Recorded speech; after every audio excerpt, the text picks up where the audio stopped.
kita sama petani dan juga konten kreator ya. Oke nih, ada yang tanya pengecoran tomat.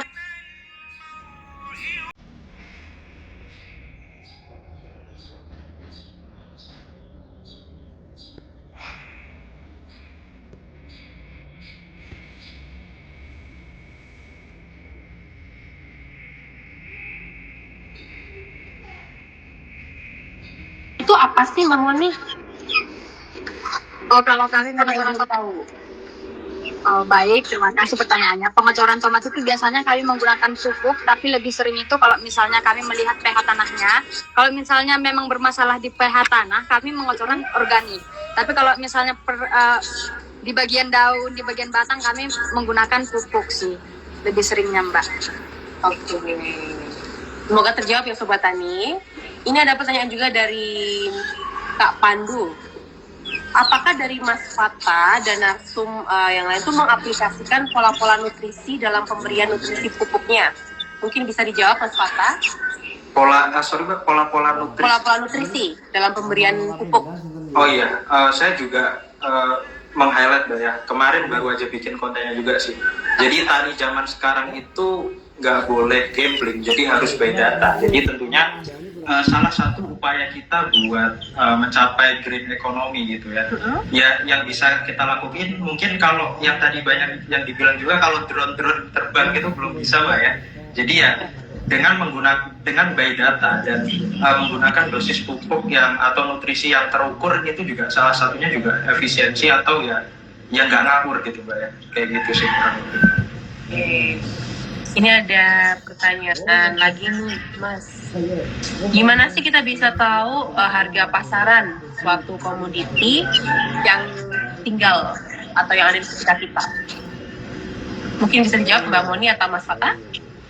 Untuk cara tahu harga pasarannya gimana sih? Mungkin Sobat Tani masih bingung ya. Kalau dari saya pribadi ya, apalagi di daerah kami itu lebih banyak penanaman tomat. Jadi kita melihat peluang-peluang kalau misalnya saat ini lagi murah dan orang-orang di sekitar kita lagi tidak banyak nanam tomat. Karena menurut kami kalau tomat di daerah kami itu sangat banyak. Jadi kalau misalnya memang sudah banyak banget, kami agak nge-stop dulu karena kita bakal tahu pengeluaran tomat itu berapa gitu. Jadi kalau misalnya memang sudah banyak banget nih, kami agak stop dulu karena dari sana juga kita tahu pemasarannya, wah ini bakal panen rame-rame nih seperti itu. Tapi kalau misalnya kita lihat atau udah ada tomat tua, udah rata-rata tomat tua, kami menanam kembali supaya kita mendapatkan lebih besar peluangnya lah untuk mendapatkan harga yang lebih benar. Baik, mungkin sama ya, hampir sama pertanyaannya. Ini masih ada yang bingung nih Mas Fatah soal marketingnya. Jadi udah nanam mau dijual kemana? Nah, ada nggak sih tips dari Mas Fatah bisa dijual kemana nih kita sebagai petani muda biar nggak mandek aja setelah tanam bingung tuh dijualnya kemana? Oh oke Mbak, mungkin sebenarnya kalau di faktanya saya bahkan panen raya aja belum. Jadi mungkin kalau praktisi yang proven yang beneran udah ngelakuin saya belum, tapi mungkin sudut pandang pendapat saya ya jadi dari learner gitu Mbak ya. Kalau yang saya lihat untuk penjualannya itu, kalau di kasus saya minimal banget itu ketengkulak bisa Mbak, tapi itu kan murah banget gitu. Setidak-tidaknya gitu. Nah setelah itu kalau saya sih kebetulan kemarin ada sempat pengalaman jual tanaman hias di Shopee juga gitu kan. Jadi itu ya kalau saya tinggal cek aja kan. Misal di marketplace juga bisa ya? Di marketplace juga bisa banget. Misal Cavendish per kilonya berapa? Ya kita tinggal sesuaiin aja. Harganya justru malah biasanya lebih tinggi gitu sebenarnya. Lebih tinggi ya? Nah sekarang kan bisa live kayak gini. Kita bisa punya media kita sendiri. Kalau zaman dulu mungkin kita mau ngiklan harus bayar TV segala macam. Kita tinggal live, tinggal nyalain kamera gitu bisa jualan gitu. Di TikTok, di IG, di mana-mana. Jadi buat sekarang sih kayaknya yang penting gerak aja sih Mbak. Gerak sama direiterasi mungkin ya. Jadi sambil dilakuin itu sambil diperbaiki gitu ke depannya. Memanfaatkan teknologi juga ya Mas ya. Kita harus pandai-pandai ya untuk melihat peluang itu.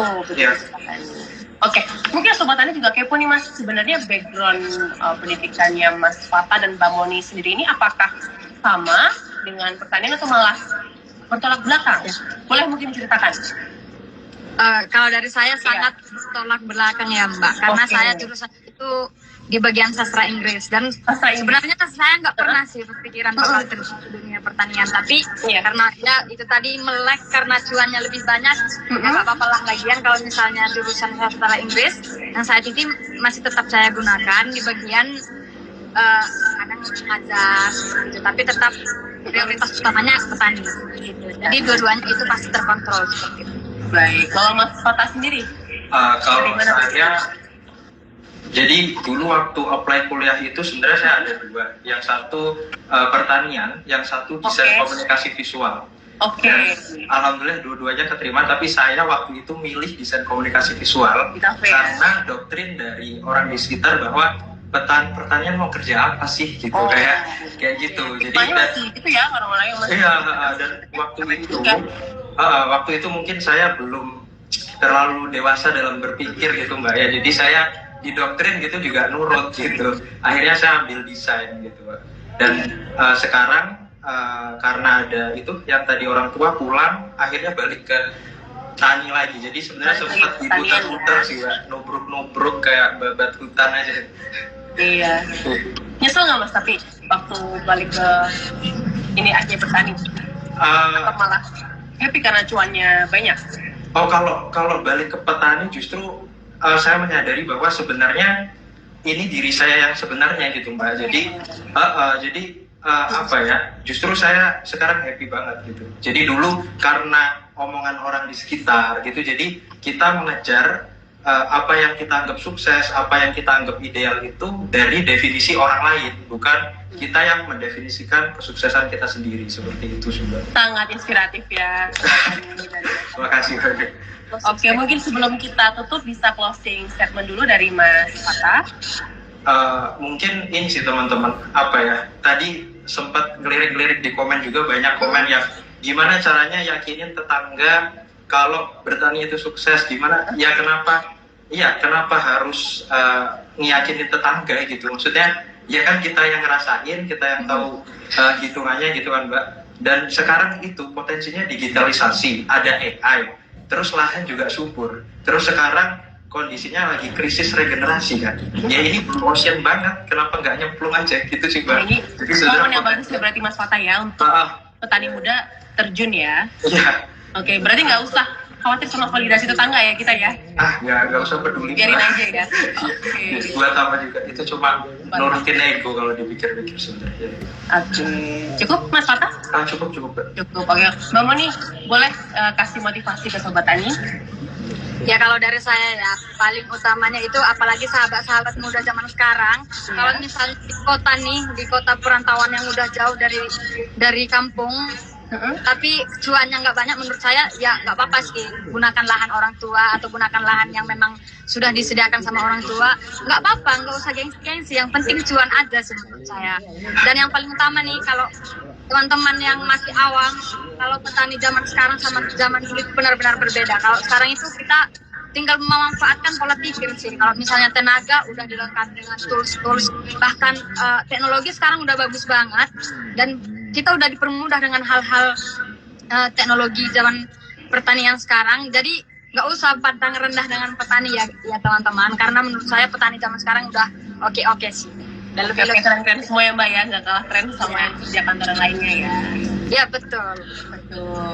Baik, terima kasih untuk narasumber sesi kedua kita, ada Mas Fatah dan Mbak Moni. Terima kasih sudah bergabung bersama teman-teman semua Sobat Tani dalam sesi live kali ini. Baik Sobat Tani, nggak kerasa udah hampir 1 jam ya kita sama-sama, kita sharing, kita tukar insight. Semoga sesi live kali ini Muda Bertani 2025 bisa memberi inspirasi untuk kita semua untuk terjun ke sektor pertanian. Sampai jumpa di sesi Muda Bertani 2025 lainnya. Sampai jumpa, selamat sore Sobat Tani. Sore. Terima kasih sudah join. Sampai jumpa di sesi berikutnya.